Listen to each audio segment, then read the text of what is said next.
ইউক্রেনের আকাশে হঠাৎ দেখা গেল এক নতুন যুদ্ধ, রাশিয়ার শাহেদ 136 ড্রোন, যা এখন কৃত্রিম বুদ্ধিমত্তা চালিত, কম খরচের এবং মডুলার ডিজাইনের মাধ্যমে যুদ্ধের চেহারাটাই বদলে দিচ্ছে।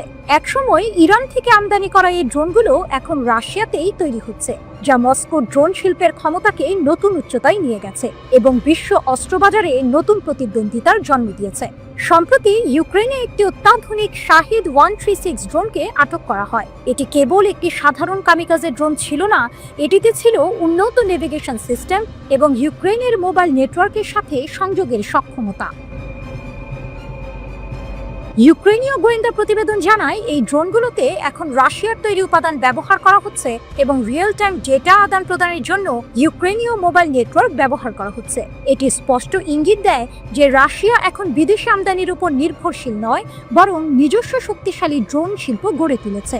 আলাবুগা ও কুপোলের মতো উৎপাদন কেন্দ্রগুলোতে এই পরিবর্তনগুলো ঘটছে। এটি এমন এক সময় যখন কম দামের ড্রোনগুলো উচ্চ প্রযুক্তির প্রতিরক্ষা ব্যবস্থাকে চ্যালেঞ্জ করছে এবং আধুনিক যুদ্ধের অর্থনীতি নতুনভাবে সংজ্ঞায়িত করছে। শাহেদ 136 বিবর্তন ও কৌশল। শাহেদ 136 মূলত ইরানের তৈরি একটি লোটারিং ওয়ারহেড বা কামিকাজে ড্রোন। ইউক্রেনের বিরুদ্ধে রাশিয়ার আকাশ হামলায় একটি গুরুত্বপূর্ণ হাতিয়ার হয়ে উঠেছে। 2022 সালের সেপ্টেম্বরে প্রথম ব্যবহারের পর থেকে এই ড্রোনগুলো রাশিয়ার সামরিক বাহিনীতে গেরান 2 নামে পরিচিত। প্রোপেলার চালিত এবং বিস্ফোরক দিয়ে বোঝাই হয়। এদের কাজ হলো লক্ষ্যবস্তুতে আঘাত হেনে ব্যাপক ধ্বংসযজ্ঞ চালানো। 2023 সালের আনুমানিক হিসাব অনুযায়ী প্রতিটি ড্রোনের দাম ছিল প্রায় $20,000, যা সাম্প্রতিক আপগ্রেডের কারণে হয়তো আরও বেড়েছে। এই কম দামি এটিকে বিমান প্রতিরক্ষা ব্যবস্থাকে অপ্রতিরোধ করে তোলার একটি সাশ্রয়ী হাতিয়ার করে তুলেছে। MS সিরিজের সর্বশেষ সংস্করণগুলোতে থার্মাল ইমেজিং ক্যামেরা, কৃত্রিম বুদ্ধিমত্তা মডিউল এবং উন্নত নেভিগেশন সিস্টেম যুক্ত করা হয়েছে। এর ফলে রাশিয়া কম খরচের ড্রোন বাজারে নিজেদের আধিপত্য প্রতিষ্ঠা করতে চাইছে। শাহেদ 136 এর সর্বশেষ মডেলগুলোতে রাশিয়ার তৈরি সিম কার্ড ব্যবহার করা হচ্ছে, যা বিদেশি টেলিকম অপারেটরদের উপর নির্ভরতা কমাচ্ছে। এই সিম কার্ডগুলো ড্রোনগুলোকে ইউক্রেনীয় মোবাইল নেটওয়ার্কের মাধ্যমে তথ্য পাঠাতে সাহায্য করে, যা রাশিয়ার সামরিক বাহিনীকে ইউক্রেনের বিমান প্রতিরক্ষা ব্যবস্থার দুর্বলতা সম্পর্কে রিয়েল টাইম গোয়েন্দা তথ্য সংগ্রহ করতে সাহায্য করে। শাহেদ 136 মূল ইরানি নকশা থেকে অনেক উন্নত হয়েছে এবং চীনের DJI Mavic সিরিজ বা তুরস্কের বাইরাক্টর TB2 এর মতো বাণিজ্যিক ড্রোনের মতো একটি মডুলার প্ল্যাটফর্ম হিসেবে আবির্ভূত হয়েছে। এতে একটি 4 অ্যান্টেনা নিয়ন্ত্রিত radiation pattern antenna CRPS system যুক্ত করা হয়েছে, যা ইউক্রেনীয় ইলেকট্রনিক যুদ্ধের বিরুদ্ধে প্রতিরোধ ক্ষমতা বাড়ায়। ড্রোনটির ওয়ারহেডও বৈচিত্র্যপূর্ণ হয়েছে। প্রাথমিক 50 কিলোগ্রামের পেলোডের পাশাপাশি এখন 90 কিলোগ্রাম পর্যন্ত অগ্নিসংযোগকারী এবং থার্মোবারিক ওয়ারহেড ব্যবহারের বিকল্প আছে। থার্মাল ইমেজিং ক্যামেরা এবং এনভিডিয়া জেটসন ওরিন প্রসেসরের মতো AI মডিউলের সংযুক্তি এই ড্রোনকে আরও ক্ষমতা সম্পন্ন করেছে। শাহেদ 136 এর সবচেয়ে বড় শক্তি হলো এর ব্যয় কার্যকারিতা। প্রতিটি ড্রোন তৈরি করতে রাশিয়ার খরচ হয় আনুমানিক $20,000 থেকে $2 লাখ, যা লক্ষ লক্ষ ডলারের বিমান প্রতিরক্ষা ব্যবস্থার তুলনায় অনেক কম। উদাহরণস্বরূপ, একটি প্যাট্রিয়ট ক্ষেপণাস্ত্রের দাম প্রায় $4 মিলিয়ন। রাশিয়ার ঝাঁক হামলা কৌশল কখনো এক রাতে 100টিরও বেশি ড্রোন ব্যবহার করে ইউক্রেনকে ব্যয়বহুল অস্ত্র ব্যয় করতে বাধ্য করে, যা তাদের সম্পদের উপর চাপ সৃষ্টি করে।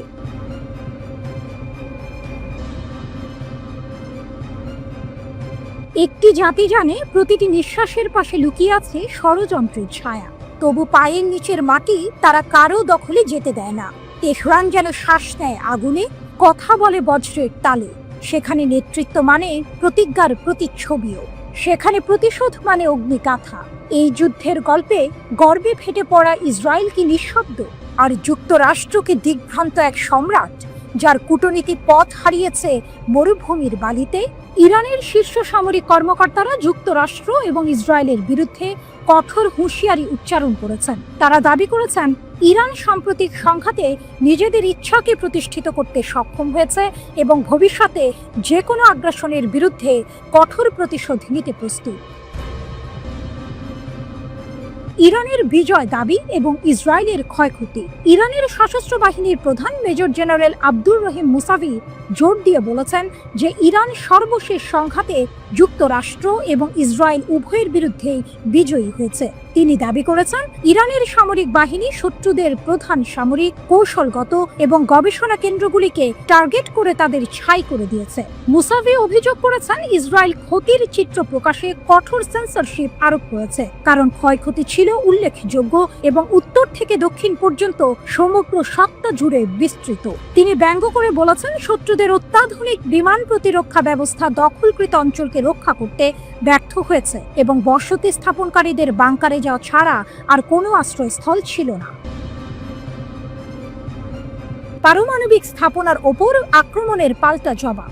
ইরানের পারমাণবিক স্থাপনাগুলিতে আমেরিকান হামলার প্রতিক্রিয়ার বিষয়ে মুসাভি স্পষ্টভাবে জানিয়েছেন, প্রতিশোধ নেওয়া তেহরানের যে কোনো আক্রমণকারীর মোকাবেলা করার লৌহ সংকল্পের একটি স্পষ্ট প্রদর্শন। তার এই মন্তব্য ইরানের পারমাণবিক কর্মসূচিকে ঘিরে চলমান উদ্বেগের মধ্যে আরও উত্তেজনা সৃষ্টি করেছে। মুসাভি তার বক্তব্য শেষ করেছেন একটি চরম হুঁশিয়ারি দিয়ে, শত্রুরা যদি আরেকটি কৌশলগত ভুল করে তাহলে তাদের ইতিহাসের রাস্তা কুড়ে নিক্ষেপ করা হবে। এই উক্তিটি ইরানের দৃঢ় সংকল্পের বহিঃপ্রকাশ এবং এর শত্রুদের জন্য একটি স্পষ্ট বার্তা। একইভাবে ইরানের Islamic revolutionary guard corps IRGC এর commander in chief major general Mohammad পাকপুরও ইসরায়েল বা যুক্তরাষ্ট্রের যে কোনো আগ্রাসনের বিরুদ্ধে ইরানের দৃঢ় প্রতিশোধের প্রতিশ্রুতি দিয়েছেন। তিনি উল্লেখ করেছেন, ইরান 12 দিনে যেভাবে প্রতিক্রিয়া দেখিয়েছিল সেভাবেই তারা তীব্রভাবে প্রতিশোধ নেবে যদি শত্রুরা আবার ভুল করে। পাকপুর আরও বলেছেন, ইরানের নেতৃত্ব কখনোই এই নৃশংস শত্রুর ওপর আস্থা রাখেনি এবং জাতীয় সার্বভৌমত্ব রক্ষা করা একটি অআলোচনাযোগ্য কর্তব্য।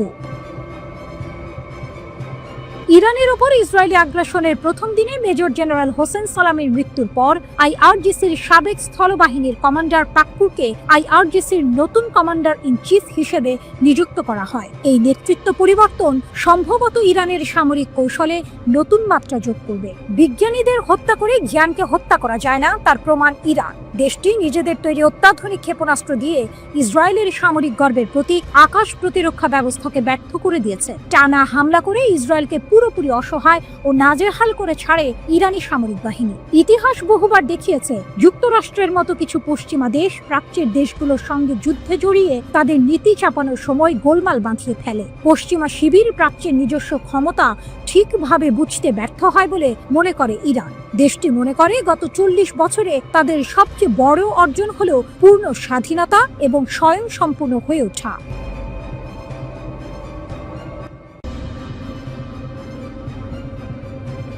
কেন ইরানকে হারানো ইসরায়েলের জন্য প্রায় অসম্ভব? একদিকে ইসরায়েলি মিসাইল উড়ে এসেছে ইরানে, অন্যদিকে ইরানি মিসাইল আছড়ে পড়েছে IDF ও মোসাদের দফতরে। ডোনাল্ড ট্রাম্পের যুদ্ধবিরতি ঘোষণার পরও উভয় দেশ একে অপরের উপরই ঝাঁপিয়ে পড়েছে। এর মধ্যেই ইরান জোর দিয়ে বলছে তাদের হারানো ইসরায়েলের পক্ষে এক প্রকার অসম্ভব। কিন্তু কেন? বিশেষজ্ঞরা এমন 7টি কারণ উল্লেখ করেছেন যার জন্য ইরানকে পরাজিত করা ইসরায়েলের পক্ষে খুবই কঠিন। হরমুজ প্রণালী। দক্ষিণ ইরানের সীমান্ত ঘেঁষা হরমুজ প্রণালী বিশ্বের অন্যতম গুরুত্বপূর্ণ জলপথ। মাত্র 33 কিলোমিটার চওড়া এই পথ দিয়েই বিশ্বের প্রায় 20% তেল পরিবহন হয়। এর গুরুত্ব এতটাই যে বিশ্লেষকরা এটিকে পৃথিবীর রক্তনালী বলে থাকেন। এই প্রণালীর আশপাশের 7টি দ্বীপ ইরানের নিয়ন্ত্রণে, যা তাদের এক অনন্য ভূ রাজনৈতিক শক্তি এনে দিয়েছে। ইরান ইতোমধ্যে এই জলপথ বন্ধ করে দেওয়ার হুমকি দিয়েছে, যা পশ্চিমা দেশগুলোকে রীতিমতো আতঙ্কিত করে তুলেছে। এই প্রণালী বন্ধ হলে বৈশ্বিক অর্থনীতিতে ভয়াবহ প্রভাব পড়বে, যা ইরানকে একটি শক্তিশালী দর কষাকষির ক্ষমতা এনে দিয়েছে। ব্যালিস্টিক ও ড্রোনের অপ্রতিরোধ্য শক্তি। ইরানের ব্যালিস্টিক ক্ষেপণাস্ত্রের পাল্লা প্রায় 2000 কিলোমিটার। এর মানে হলো শুধু ইসরায়েল নয়, ইউরোপের যে কোনো লক্ষ্যবস্তুতেও আঘাত হানতে পারে ইরানি মিসাইল। এছাড়া ইরান সস্তায়, শক্তিশালী ও কার্যকর ড্রোন বানিয়ে ব্যাপক সাড়া ফেলেছে। প্রকৃতি ইরানের দুর্গ। পাহাড় ও মরুভূমি, প্রাকৃতিক বৈচিত্র্যে ভরপুর ইরান যেন নিজেই এক দুর্ভেদ্য দুর্গ। পশ্চিম ও দক্ষিণ সীমান্ত জুড়ে জাগ্রস পর্বতমালা দেশটিকে রক্ষা করে চলেছে। এই পাহাড় এতটাই দুর্গম যে ওই দিক থেকে হামলা প্রায় অসম্ভব। উত্তরেও রয়েছে প্রতিরক্ষামূলক আলবোর্জ পর্বতমালা। অন্যদিকে ইরানের রয়েছে মূল্যবান খনিজ সম্পদ, যেমন ইউরেনিয়াম, সোনা, রূপা আর দস্তা। পাহাড় পেরিয়ে কেউ ইরানে ঢুকতে পারলেও সামনে পড়বে লুত মরুভূমি, যা পৃথিবীর অন্যতম ভয়ানক গরম জায়গা। তাই এই অঞ্চল দিয়ে সৈন্য ও রসদ পাঠানো কার্যত অসম্ভব। প্রকৃতি নিজেই ইরানের সবচেয়ে শক্তিশালী প্রতিরক্ষা ব্যূহ। বিশ্বস্ত মিত্রদের সমর্থন। ইরানের সঙ্গে রাশিয়া ও চীনের সম্পর্ক বেশ ভালো। রুশ গোয়েন্দা বাহিনী ইরানকে অনেকটাই সাহায্য দেয়, যা তাদের সামরিক সক্ষমতাকে আরও বাড়িয়ে তোলে। সম্প্রতি চীনও এই বিষয়ে মুখ খুলেছে, যা ইরানের আন্তর্জাতিক অবস্থানকে আরও শক্তিশালী করেছে। তেলের অফুরন্ত ভান্ডার। বিশ্বে মোট উৎপাদিত তেলের একটি বড় অংশ ইরান উৎপাদন করে। ইরানের তেল ও প্রাকৃতিক গ্যাস মজুদের পরিমাণ যথাক্রমে বিশ্বের মোট রিজার্ভের 10 ও 15%। এই বিশাল মজুদ তাদের অর্থনৈতিক ও রাজনৈতিকভাবে অন্য অনেক দেশের থেকে এগিয়ে রেখেছে। এটি তাদের উপর চাপ সৃষ্টি করা কঠিন করে তোলে, কারণ বিশ্বের জ্বালানি বাজারে ইরানের একটি গুরুত্বপূর্ণ ভূমিকা রয়েছে। ছায়াযুদ্ধের শক্তিশালী জাল। ইরানের একটি বড় শক্তি হল তার প্রক্সি জাল। ফিলিস্তিনে হামাস, লেবাননে হিজবুল্লাহ, সিরিয়ার প্রতিরোধ গোষ্ঠী, ইরাকের প্রতিরোধ গোষ্ঠী এবং ইয়েমেনের হুথি বিদ্রোহীদের সমর্থন দিয়ে থাকে ইরান। এই নেটওয়ার্কের উপর নির্ভর করে ইরান ইসরায়েলের মতো দেশের উপর চাপ বাড়াতে পারে। এটি ইরানকে সরাসরি যুদ্ধে না জড়িয়েও বিভিন্ন অঞ্চলে প্রভাব বিস্তারের সুযোগ দেয়, যা তাদের সামরিক কৌশলের একটি গুরুত্বপূর্ণ অংশ। 3 মহাদেশের সংযোগস্থলে কৌশলগত অবস্থান। ইউরোপ, এশিয়া এবং আফ্রিকা, এই 3টি মহাদেশের সংযোগস্থলে ইরানের অবস্থান। দেশটির রয়েছে 3টি গুরুত্বপূর্ণ জলসীমা: উত্তরে কাস্পিয়ান সাগর এবং দক্ষিণে পারস্য উপসাগর ও ওমান উপসাগর। গত 500 বছর ধরে একই সীমান্ত নিয়ে টিকে রয়েছে দেশটি। পৃথিবীর এমন কোন শক্তি নেই যারা ইরানকে দখল করতে চায়নি, কিন্তু বারবারই ব্যর্থ হয়েছে এই ভৌগোলিক অবস্থানের জন্য। এই কৌশলগত অবস্থান ইরানকে এক অজেয় শক্তি হিসেবে প্রতিষ্ঠিত করেছে।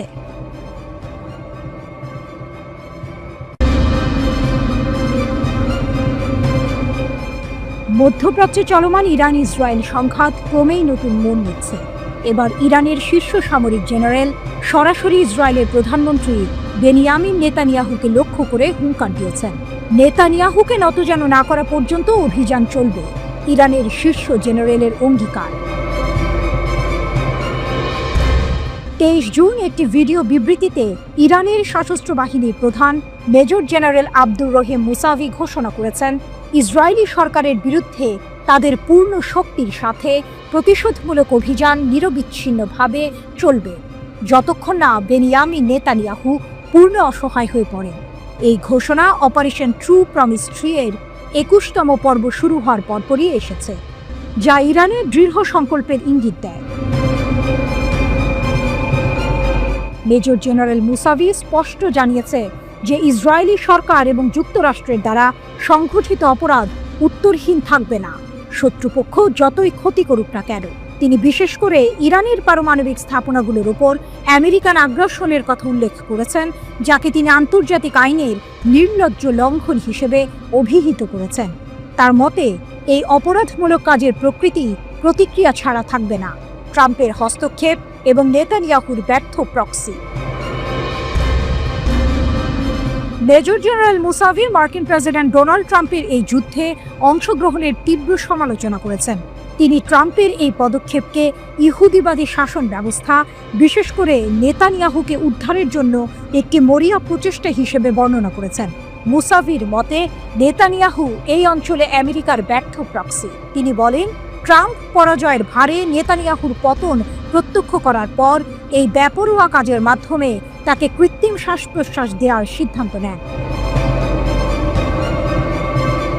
ট্রাম্পের সরাসরি নির্দেশে মার্কিন বোমারু বিমান ইরান জুড়ে 3টি পারমাণবিক স্থাপনা ইস্পাহান, নাতানস এবং ফোর্দো লক্ষ্য করে হামলা চালায়। এই হামলা ইরানে ব্যাপক ক্ষোভের সৃষ্টি করেছে।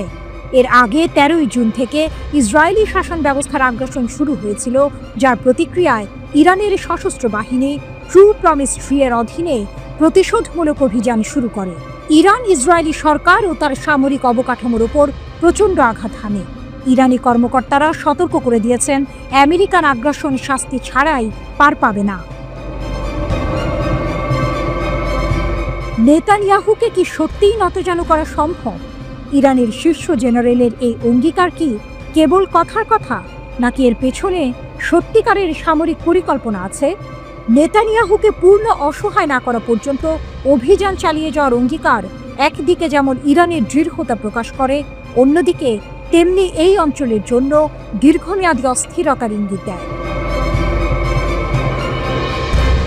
ইরানের অভিজাত ইসলামী বিপ্লবী গার্ড কোর আইআরজিসির মুখপাত্র ইব্রাহিম জোলফাঘারি বলেছেন, যুক্তরাষ্ট্র সরাসরি যুদ্ধে ঢুকে গেছে এবং ইরানের ভূমির পবিত্রতা নষ্ট করেছে।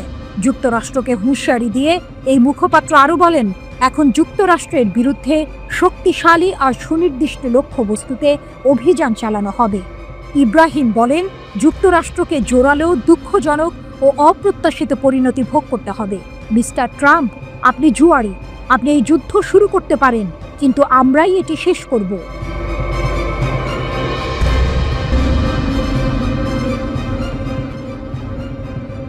গত 13 জুন ইসরায়েল বিনা উস্কানিতে হামলা চালালে ইরানও তার জবাব দিয়েছে পাল্টা ক্ষেপণাস্ত্র হামলার মাধ্যমে। সামরিক বিশ্লেষকেরা বলছেন, এই হামলায় ইরান তার নতুন প্রজন্মের ক্ষেপণাস্ত্রগুলো ব্যবহার করেনি, তবুও ইসরায়েলের আকাশ প্রতিরক্ষা ব্যবস্থা কার্যত অকার্যকর হয়ে পড়েছে। এর 10টি প্রধান বৈশিষ্ট্য রয়েছে। ইসরায়েল যখন 13 জুন ইরানের ওপর হামলে পড়ল, ইরান তখন জবাব দিল পাল্টা ক্ষেপণাস্ত্র দিয়ে। সবাই ভেবেছিল এবার বুঝি ইরান তার সব বাঘা বাঘা ক্ষেপণাস্ত্র নামাবে, কিন্তু না। সামরিক বিশ্লেষকদের ধারণা, ইরান তার নতুন প্রজন্মের ক্ষেপণাস্ত্রগুলো নাকি এখনো ব্যবহারই করেনি। অবাক হচ্ছেন? আরো অবাক হবেন যখন শুনবেন এত কিছুর পরও ইসরায়েলের অত্যাধুনিক আকাশ প্রতিরক্ষা ব্যবস্থা পুরোপুরি সফল হতে পারেনি। এর পেছনে আছে ইরানের এক দারুণ কৌশল, যার 10টি বৈশিষ্ট্য ইসরায়েলিদের রাতের ঘুম কেড়ে নিয়েছে। রাত দিনের হামলা, গোলক ধাঁধা। ইরান দিনের বেলায় যেমন হামলা চালাচ্ছে, রাতের বেলায়ও তেমনি। কোনো নির্দিষ্ট সময় নেই। এতে ইসরায়েলিরা গুছিয়ে ওঠারই সুযোগ পাচ্ছে না, সবসময় থাকছে এক ধরনের উদ্বেগের মধ্যে। কখন কি হয় বলা মুশকিল। আসল নকলের খেলা। ইরান ভুয়া আক্রমণের সঙ্গে আসল হামলার এমন একটি সমন্বয় ঘটাচ্ছে যে ইসরায়েলি প্রতিরক্ষা ব্যবস্থাগুলো রীতিমতো বিভ্রান্ত হয়ে পড়ছে। কোনটা আসল আর কোনটা নকল সেটা বুঝতেই তাদের ঘাম ছুটে যাচ্ছে। প্রাণঘাতী অস্ত্রের বৈচিত্র্য। শুধু ক্ষেপণাস্ত্র নয়, ইরান ব্যবহার করছে ব্যালিস্টিক ক্ষেপণাস্ত্র, আত্মঘাতী ড্রোন সহ বিভিন্ন ধরনের মারণাস্ত্র। এতে ইসরায়েলের জন্য আক্রমণের ধরন বোঝা এবং প্রতিরোধ করা আরো কঠিন হয়ে দাঁড়িয়েছে।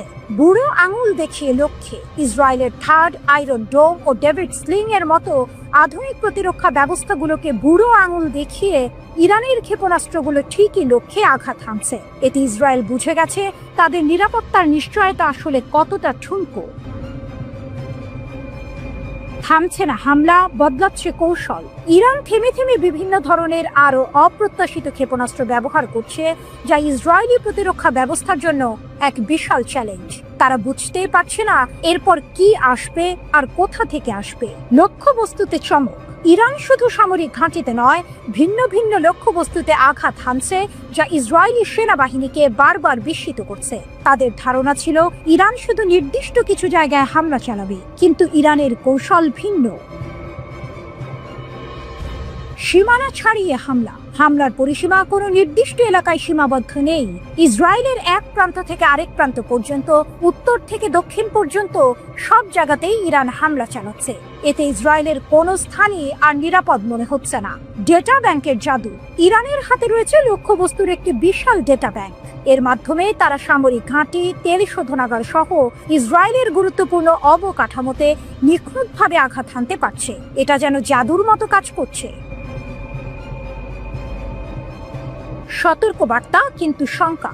ইরান বারবার সতর্ক করে দিয়েছে ইসরায়েলের কোন স্থানই আর নিরাপদ নয়। এই সতর্কবার্তা একদিকে যেমন ইরানকে আত্মবিশ্বাসী দেখাচ্ছে, তেমনি ইসরায়েলের মধ্যে জন্ম দিচ্ছে গভীর শঙ্কার। তুরুপের তাস এখনো পকেটে। ইরানের বেশ কয়েকটি নতুন প্রজন্মের দূরপাল্লার ক্ষেপণাস্ত্র এখনো নাকি ব্যবহারই করা হয়নি। এর মানে হলো ভবিষ্যতেও ইসরায়েলের বিরুদ্ধে চমকে দেওয়ার মতো আরো বড় হামলা হতে পারে। ইরান যেন তার তুরুপের তাস এখনো পকেটে রেখেই খেলা চালাচ্ছে।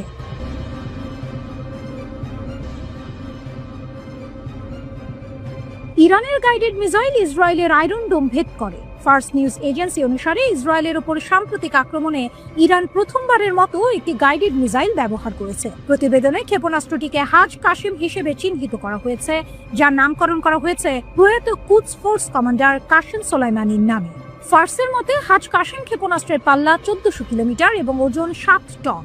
এই ক্ষেপণাস্ত্রটি 500 কেজি ওজনের ওয়ারহেড বহন করতে পারে এবং ম্যাক 12 গতিতে লক্ষ্যবস্তুতে আঘাত করতে পারে। ইরানের প্রতিরক্ষা মন্ত্রী আজিজ নাসির জাদের মতে ক্ষেপণাস্ত্রটি মার্কিন নির্মিত থার্ড এবং প্যাট্রিয়ট বিমান প্রতিরক্ষা ব্যবস্থা এড়াতে ডিজাইন করা হয়েছে। স্কাই নিউজ আরবির একটি প্রতিবেদনে দাবি করা হয়েছে যে ক্ষেপণাস্ত্রের উৎক্ষেপণ ক্রম প্রতিরক্ষা ব্যবস্থার বাধা দেওয়ার ক্ষমতা হ্রাস করে। তবে ইসরায়েলি প্রতিরক্ষা বাহিনীর দাবি, নতুন হামলায় ইরানের ছোড়া ক্ষেপণাস্ত্রগুলি 2024 সালের এপ্রিল এবং অক্টোবরে ইসরায়েলে নিক্ষেপ করা ক্ষেপণাস্ত্রগুলির মতো। একজন সামরিক কর্মকর্তা টাইমস অফ ইসরায়েলকে বলেছেন, ইরানের ক্ষেপণাস্ত্রগুলি এমন কিছু নয় যে আমরা আটকাতে জানি না। ঢিল মারলে পাটকেল খেতে হয়। এখন ইরান ইসরায়েলের জ্বালানি কেন্দ্রগুলিকে টার্গেট করেছে।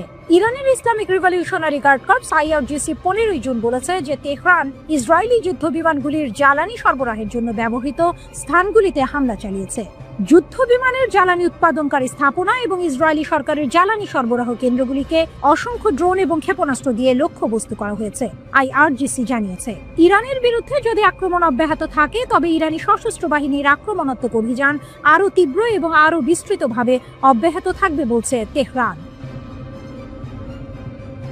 ইরানি সংবাদ মাধ্যম দাবি করেছে যে দেশটির বিমান প্রতিরক্ষা ব্যবস্থা তৃতীয় মার্কিন নির্মিত Israeli F-35 stealth fighter jet ভূপাতিত করেছে, যদিও কোনো প্রমাণ বা ফুটেজ প্রকাশ করা হয়নি।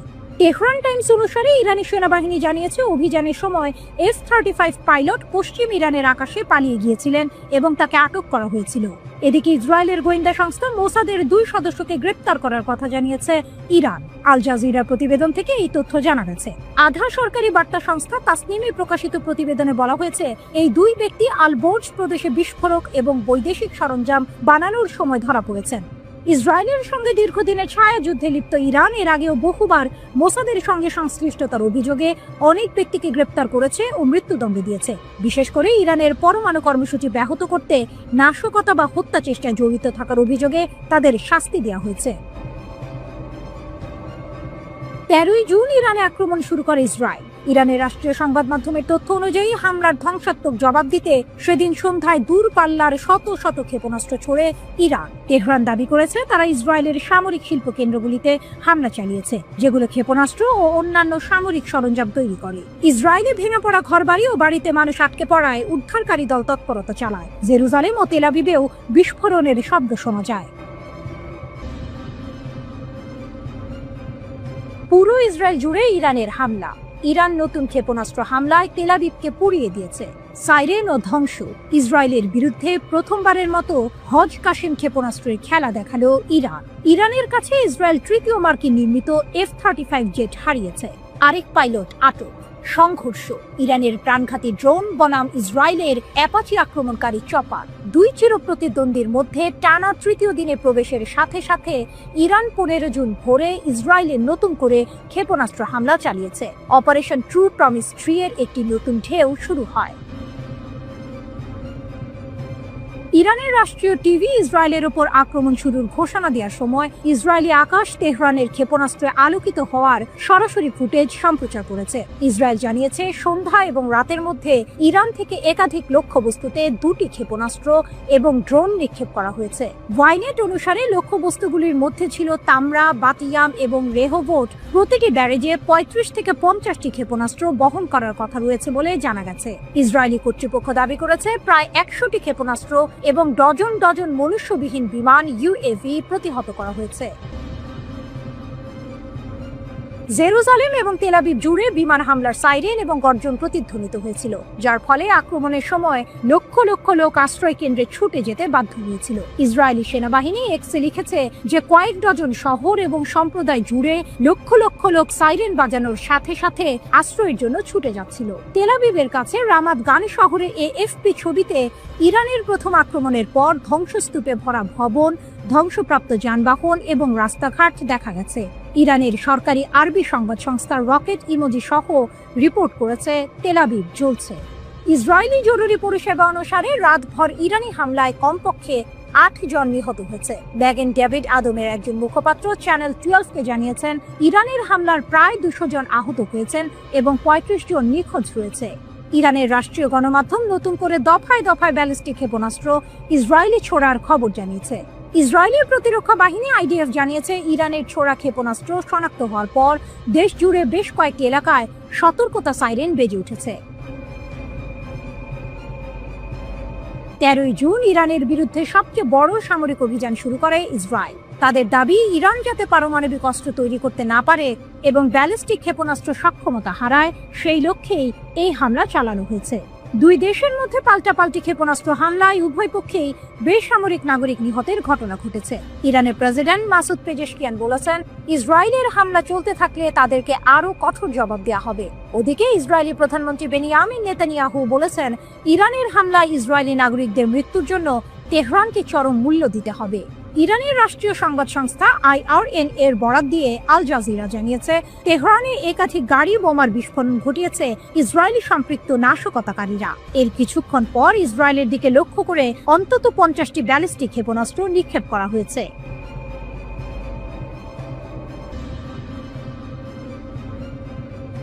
মধ্যপ্রাচ্যের উত্তেজনা এক নতুন উচ্চতায় পৌঁছেছে। ইসরায়েল এবং ইরানের মধ্যে চলমান পাল্টাপাল্টি হামলায় এবার যোগ হয়েছে আরও চাঞ্চল্যকর খবর।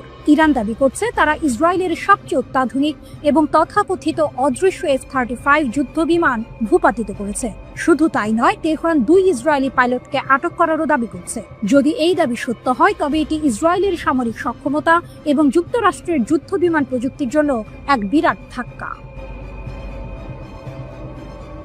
ইরানের চাঞ্চল্যকর দাবি, 3টি F-35 ধ্বংস, 2 পাইলট আটক।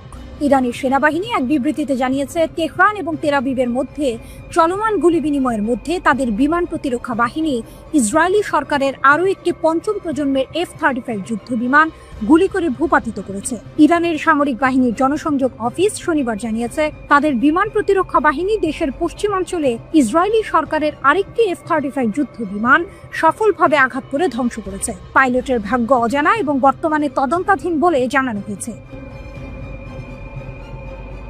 এই খবর আরো চাঞ্চল্যকর হয়ে ওঠে যখন ইরান দাবি করে, দুদিনে তারা মোট 3টি F-35 যুদ্ধ বিমান ভূপাতিত করেছে। শুক্রবার ইরানের বিমান প্রতিরক্ষা বাহিনী 2টি F-35 যুদ্ধ বিমান এবং ইসরায়েলি সরকারের একাধিক ড্রোন সফলভাবে ভূপাতিত করার একদিন পরেই এই দাবিটি প্রকাশিত হলো। তেহরান টাইমসের খবরে বলা হয়েছে, 3 যুদ্ধ বিমানের পাইলটের মধ্যে একজন নিহত হয়েছেন বলে ধারণা করা হয়। অন্য 2 জন ইরানের হেফাজতে রয়েছে বলেও দাবি করা হয়েছে। এই F-35 যুদ্ধ বিমানগুলো লাইটনিং নামে পরিচিত, যা আমেরিকান মহাকাশ নির্মাতা লকহিড মার্টিন দ্বারা তৈরি করা হয়েছে। এগুলোকে তাদের শ্রেণীর সবচেয়ে উন্নত বলে মনে করা হয় এবং রাডার শনাক্তকরণ এড়াতে ডিজাইন করা হয়েছে। মার্কিন যুক্তরাষ্ট্র কর্তৃক অনুমোদিত কয়েকটি দেশের মধ্যে ইসরায়েল একটি, যারা এই অত্যাধুনিক 5ম প্রজন্মের স্টেলথ ফাইটার পরিচালনা করে।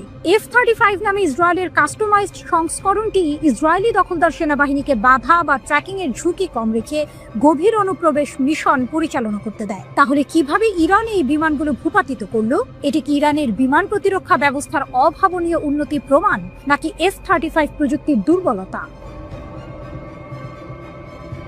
ইরানের এই দাবি, বিশেষ করে F-35 এর মতো অত্যাধুনিক স্টেলথ যুদ্ধ বিমান ভূপাতিত করা এবং পাইলটদের আটকের ঘটনা অপ্রত্যাশিত। এতদিন পর্যন্ত F-35 কে কার্যত অপ্রতিরোধ্য বলে মনে করা হতো। যদি ইরানের এই দাবি সত্য হয়, তাহলে এর 2টি দিক থাকতে পারে। 1, ইরানের বিমান প্রতিরক্ষা ব্যবস্থার অভাবনীয় উন্নতি। হয়তো ইরান এমন কোনো নতুন প্রযুক্তি বা কৌশল তৈরি করেছে যা F-35 এর স্টেলথ ক্ষমতাকে অকার্যকর করতে সক্ষম। এটি একটি গেম চেঞ্জার হতে পারে। 2, F-35 এর সীমাবদ্ধতা। সম্ভবত F-35 যুদ্ধ বিমান তার স্টেলথ ক্ষমতা থাকা সত্ত্বেও কিছু পরিস্থিতিতে অরক্ষিত, যা ইরান কাজে লাগিয়েছে। এই ঘটনা মধ্যপ্রাচ্যের সামরিক ভারসাম্যকে গুরুতরভাবে প্রভাবিত করতে পারে। যদি ইসরায়েল তাদের সবচেয়ে উন্নত যুদ্ধ বিমান হারায় এবং পাইলটরা আটক হয়, তবে এটি তাদের সামরিক মনোবল এবং কৌশলগত সক্ষমতার উপর বড় ধরনের প্রভাব ফেলবে।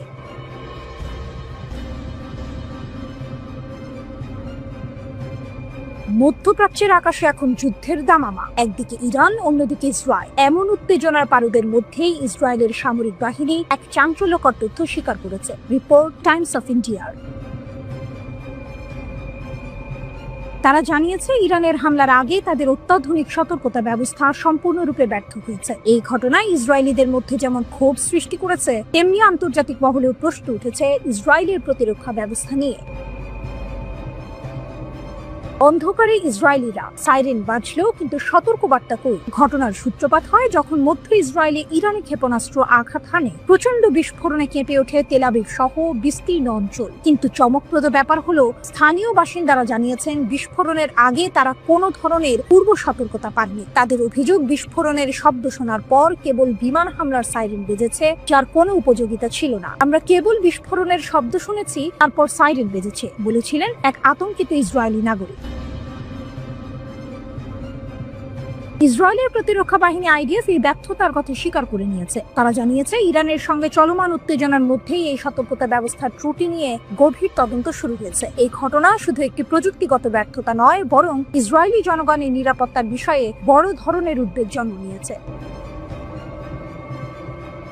নেসার ইসের প্রথম পরীক্ষা নাকি প্রথম ব্যর্থতা? এই হামলার ঘটনায় ইসরায়েলের নতুন ব্যক্তিগত বার্তা প্ল্যাটফর্ম হিব্রুতে, যা মেসার ইসি নামে পরিচিত, সেটির প্রথম পূর্ণাঙ্গ ব্যবহার হয়েছিল। এই সিস্টেমটি মোবাইল ফোনে সরাসরি সতর্কতা পাঠানোর জন্য সেল ব্রডকাস্ট প্রযুক্তি ব্যবহার করে। এর বিশেষত্ব হলো এটি কাজ করার জন্য কোনো অ্যাপ, ইন্টারনেট বা সাইন আপের প্রয়োজন নেই। হুমকিপ্রাপ্ত এলাকার কাছাকাছি থাকা ফোনে স্বয়ংক্রিয়ভাবে একটি উচ্চস্বরের ও স্বতন্ত্র জরুরি সুরের সঙ্গে বার্তাটি প্রদর্শিত হওয়ার কথা। গত 17 এপ্রিল ইয়েমেন থেকে ক্ষেপণাস্ত্র হুমকির সময় এই সিস্টেমটির একটি আংশিক পরীক্ষা করা হয়েছিল। সেই পরীক্ষায় এটি কার্যকর বলে মনে করা হয়েছিল, কিন্তু শনিবারের হামলায় দেখা গেল এর অনেক ফাঁকফোকর। হাজার হাজার ইসরায়েলি কোনো সতর্কবার্তা পাননি, যা এই নতুন ব্যবস্থার কার্যকারিতা নিয়ে বড় প্রশ্ন তুলেছে। কেন ব্যর্থ হলো এই অত্যাধুনিক ব্যবস্থা? আইডিএফ এখন চুলচেরা বিশ্লেষণ করছে কেন এমনটা হলো। তারা খতিয়ে দেখছে এটি কি শুধুই কোনো কারিগরি ত্রুটি, নাকি এর পেছনে মানবিক ভুল দায়ী। আরেকটি গুরুত্বপূর্ণ বিষয় যা তদন্ত করা হচ্ছে তা হলো, ব্যাপক রকেট হামলা কি সিস্টেমের ধারণ ক্ষমতাকে অতিরিক্ত চাপিয়ে দিয়েছে? অর্থাৎ একসঙ্গে এত বেশি বার্তা পাঠানোর চেষ্টা করায় সিস্টেম কি আর কাজ করতে পারেনি? সামরিক কর্মকর্তারা প্রতিশ্রুতি দিয়েছেন যে তদন্ত শেষ হওয়ার পর তারা বিস্তারিত ফলাফল প্রকাশ করবেন। এই ঘটনার জেরে ইসরায়েলি সেনাবাহিনীর উপর চাপ সৃষ্টি হয়েছে। ইসরায়েলিরা জানতে চায় তাদের নিরাপত্তার জন্য যে কোটি কোটি টাকা খরচ করে অত্যাধুনিক ব্যবস্থা তৈরি করা হয়েছে, তা কেন চরম মুহূর্তে তাদের রক্ষা করতে পারল না। এই ব্যর্থতা ইসরায়েলের প্রতিরক্ষা ব্যবস্থার দুর্বলতাগুলো উন্মোচন করে দিয়েছে। একই সাথে এটি ইঙ্গিত দিয়েছে আধুনিক যুদ্ধে শুধুমাত্র অত্যাধুনিক প্রযুক্তি থাকলে হয় না, সেগুলোর সঠিক এবং নিরবিচ্ছিন্ন কার্যকারিতাও নিশ্চিত করতে হয়।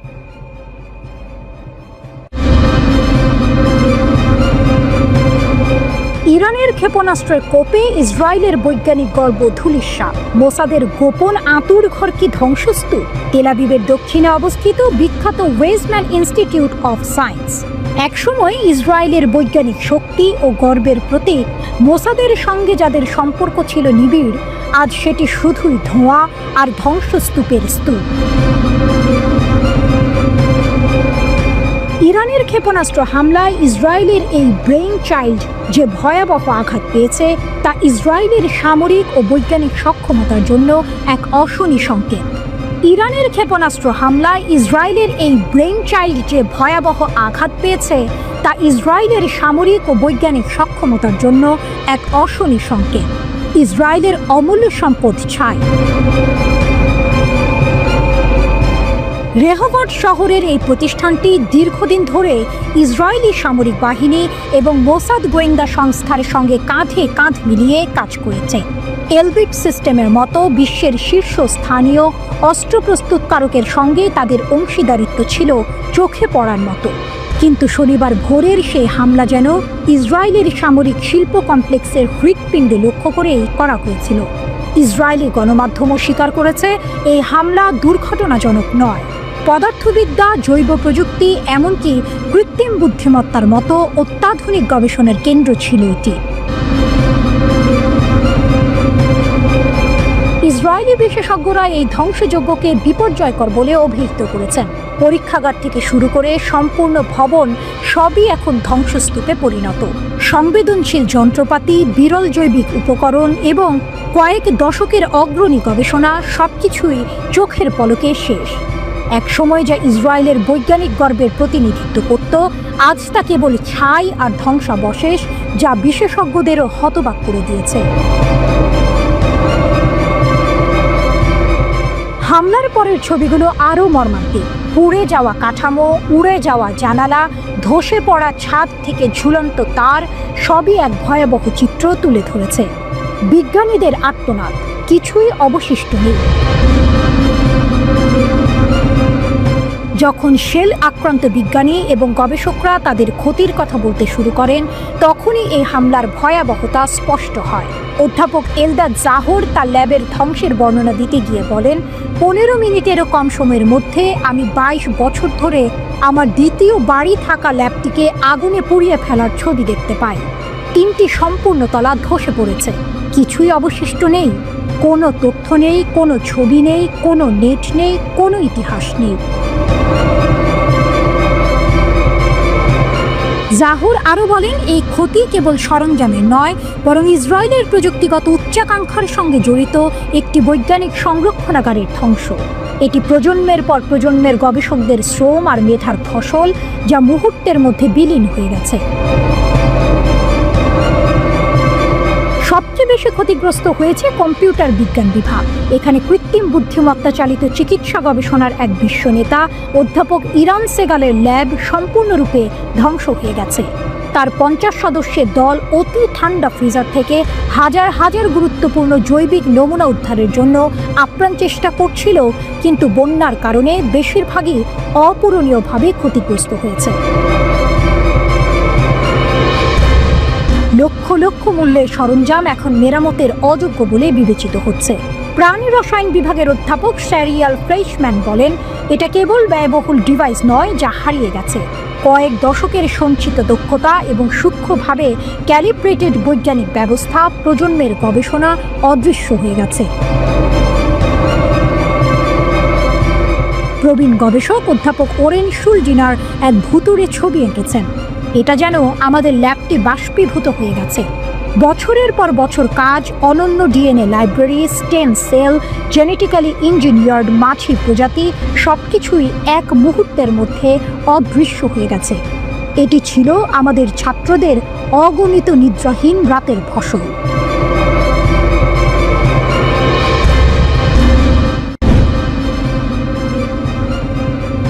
মধ্যপ্রাচ্যের দুই চিরশত্রু ইরান ও ইসরায়েল এখন সরাসরি সংঘাতে জড়িয়ে পড়ার পথে। 13 জুন ইসরায়েল ইরানের সামরিক ও পারমাণবিক স্থাপনাগুলিতে ব্যাপক হামলা চালিয়েছে। এর জবাবে ইরানও কঠোর হুঁশিয়ারি দিয়েছে। প্রশ্ন হলো, সামরিক সক্ষমতায় কে এগিয়ে? চলুন এই দুই দেশের শক্তি ও দুর্বলতাগুলো দেখে নেওয়া যাক। সৈন্য সংখ্যা, কে বেশি শক্তিশালী? সংখ্যায় ইরান অনেক এগিয়ে। যুক্তরাজ্য ভিত্তিক ইন্টারন্যাশনাল ইনস্টিটিউট ফর স্ট্র্যাটেজিক স্টাডিজের 2023 সালের প্রতিবেদন অনুযায়ী ইরানের সক্রিয় সৈন্য সংখ্যা 6,10,000। এর মধ্যে সেনাবাহিনীতে রয়েছে 3,50,000, IRGC-তে 1,90,000, নৌবাহিনীতে 18,000, বিমান বাহিনীতে 37,000 এবং বিমান প্রতিরক্ষায় 15,000 সৈন্য। এছাড়া ইরানের রিজার্ভ বাহিনীর সদস্য সংখ্যা 3,50,000।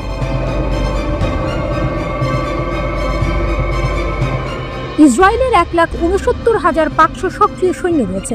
সেনাবাহিনীতে 1,26,000, নৌবাহিনীতে 9,500 এবং বিমান বাহিনীতে 34,000। ইসরায়েলের রিজার্ভ বাহিনীর সদস্য সংখ্যা 4,65,000। 18 ঊর্ধ্ব বয়সী অধিকাংশ নারী ও পুরুষের জন্য সামরিক কর্মকাণ্ডে অংশ নেওয়া বাধ্যতামূলক, তবে নির্দিষ্ট কিছু ছাড় আছে। সামরিক ব্যয়, কার বাজেট বেশি? সামরিক ব্যয়ের দিক থেকে ইসরায়েল ইরানকে ছাড়িয়ে গেছে। স্টকহোম ইন্টারন্যাশনাল পিস রিসার্চ ইনস্টিটিউটের 2024 সালের তথ্যমতে 2023 সালে ইসরায়েল সামরিক খাতে $27.5 বিলিয়ন ব্যয় করেছে, যা ইরানের $10.3 বিলিয়ন চেয়ে প্রায় 3 গুণ বেশি। ইসরায়েলের এই ব্যয় বৃদ্ধি মূলত গাজা যুদ্ধের কারণে হয়েছে। সামরিক খাতে বেশি বিনিয়োগের অর্থ হল অত্যাধুনিক প্রযুক্তির অস্ত্র ও উন্নত প্রশিক্ষণের সুবিধা। স্থলবাহিনী, ট্যাঙ্ক আর আর্টিলারিতে কে এগিয়ে? স্থলপথেও ইরান সংখ্যায় এগিয়ে। দ্য মিলিটারি ব্যালেন্স 2023 অনুসারে ইরানের 10,513টির বেশি যুদ্ধ ট্যাঙ্ক এবং 6,798টি আর্টিলারি গান রয়েছে। ইসরায়েলের কাছে প্রায় 400টি যুদ্ধ ট্যাঙ্ক এবং 530টি আর্টিলারি গান আছে। বিমান বাহিনী, আকাশের লড়াইয়ে কে সেরা? বিমান বাহিনীর সক্ষমতা ইসরায়েল তুলনামূলকভাবে বেশি আধুনিক এবং কার্যকর। যদিও ইরানের বিমান বাহিনীর কাছে 312টি যুদ্ধোপযোগী বিমান রয়েছে, ইসরায়েলের 345টি যুদ্ধোপযোগী বিমান এবং 43টি অ্যাটাক হেলিকপ্টার রয়েছে।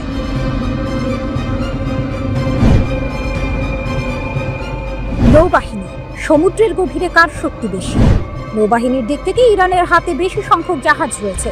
তাদের 17টি ট্যাকটিক্যাল সাবমেরিন এবং 68টি উপকূলীয় টহল ও যুদ্ধ জাহাজ রয়েছে। অন্যদিকে ইসরায়েলের কাছে 5টি সাবমেরিন এবং 49টি উপকূলীয় টহল এবং যুদ্ধ জাহাজ রয়েছে। বিমান প্রতিরক্ষা ব্যবস্থা, আকাশ কতটা সুরক্ষিত? বিমান প্রতিরক্ষায় ইসরায়েল বিশ্ব জুড়ে পরিচিত। তাদের আয়রন ডোম স্বল্প পাল্লার ক্ষেপণাস্ত্র প্রতিরোধে অত্যন্ত কার্যকর। এছাড়া ডেভিড স্লিং এবং দ্য অ্যারো সিস্টেম দূরপাল্লার ক্ষেপণাস্ত্র প্রতিরোধে সক্ষম। ইরানেরও নিজস্ব বিমান প্রতিরক্ষা ব্যবস্থা রয়েছে, যেমন আজারাখস এবং রাশিয়া থেকে আনা S-200 এবং S-300। ব্যালিস্টিক ক্ষেপণাস্ত্র, কে কতদূর আঘাত হানতে পারে? ক্ষেপণাস্ত্র সক্ষমতায় দুই দেশই বেশ শক্তিশালী। ইরানের কাছে অন্তত 12 ধরনের স্বল্প ও মাঝারি পাল্লার ব্যালিস্টিক ক্ষেপণাস্ত্র রয়েছে, যার পাল্লা 150 কিলোমিটার থেকে 2000 কিলোমিটার পর্যন্ত। ইসরায়েলের কাছেও 4 ধরনের ব্যালিস্টিক ক্ষেপণাস্ত্র আছে, যার মধ্যে জেরিকো 3 এর পাল্লা 4800 থেকে 6500 কিলোমিটার পর্যন্ত। অর্থাৎ ইসরায়েল অনেক দূর পাল্লার ক্ষেপণাস্ত্র দিয়ে ইরানের ভেতরে আঘাত হানার ক্ষমতা রাখে। পারমাণবিক সক্ষমতা, সবচেয়ে বড় পার্থক্য কোথায়? এটাই সম্ভবত সবচেয়ে বড় পার্থক্য। ধারণা করা হয় ইসরায়েলের কাছে প্রায় 90টি পারমাণবিক বোমা রয়েছে, যা তাদের মধ্যপ্রাচ্যের একমাত্র পারমাণবিক শক্তিধর দেশ হিসেবে প্রতিষ্ঠা করেছে। অন্যদিকে ইরানের কাছে পারমাণবিক অস্ত্র নেই বলে মনে করা হয়, যদিও তাদের একটি সমৃদ্ধ পারমাণবিক কর্মসূচি রয়েছে। ইরান সতর্ক করেছে যে তাদের অস্তিত্ব হুমকির মুখে পড়লে তারা পারমাণবিক নীতিমালা পরিবর্তন করতে পারে।